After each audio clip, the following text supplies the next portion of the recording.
Is fear just an accident, or is it meticulously crafted to scare the bejesus out of you? Horror films have been messing with our minds for nearly a century, from silent shadows in the 1920s to modern nightmares. The question remains, why do some scares stick with us while others fall flat? Creating the perfect scare isn't easy, but when anything aligns just right, it feels almost too perfect, doesn't it? Like someone or something knew exactly how to get under your skin. That brings us to Nosferatu, a fluke of terror or a deliberate, blood curdling vision. It feels so real, too precise, almost like it knows what scares you.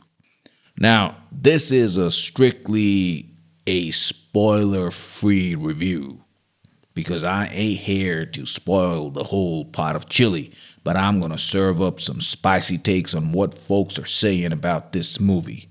Some say this Nosferatu looks like a malnourished crackhead.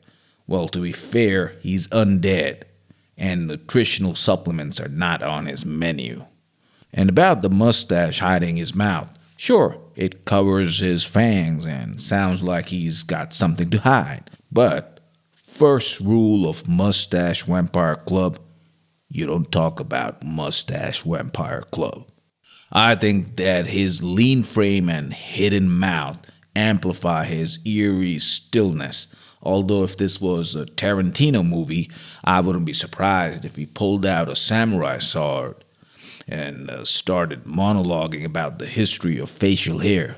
Consider yourselves lucky. Some are calling it desperate and average. Well, if you were struck in a trench for, I don't know, a century, you'd look a little desperate too. Skarsgård's frailty and wheeled mouthcraft, a mournful monster. He's haunting, not hammy. As for the rattling voice, the singing, rattling voice, yeah, okay, that one's fair. But hey, you try sleeping in a wooden box without lumbar support and see how you sound. I mean, what do we want him to sound like? A podcast host? Or you want to see him hitting high notes like Pavarotti? And yes, Bram Stoker's Dracula was a masterpiece of storytelling and sensuality. This guy, he's more midlife crisis Dracula than Lord of the Night. An awkward introvert with fangs. But maybe that's the point. And for God's sakes, this ain't Castlevania or Twilight.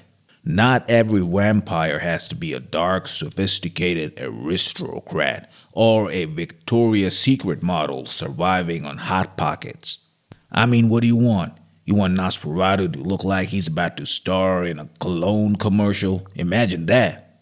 What would the tagline be, huh?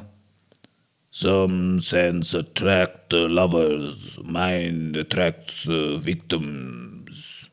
Why turn heads when you can stop hearts? Now, I don't know, that was a shitty and asinine impression of what Bill did, but that's the best I could do. And please do remember, I'm a fat ass duck. Yeah, keep that in your head. Nosferatu nails the atmosphere like no other. It's gothic, it's eerie, and it's beautiful. The visuals pull you into this dark, twisted world.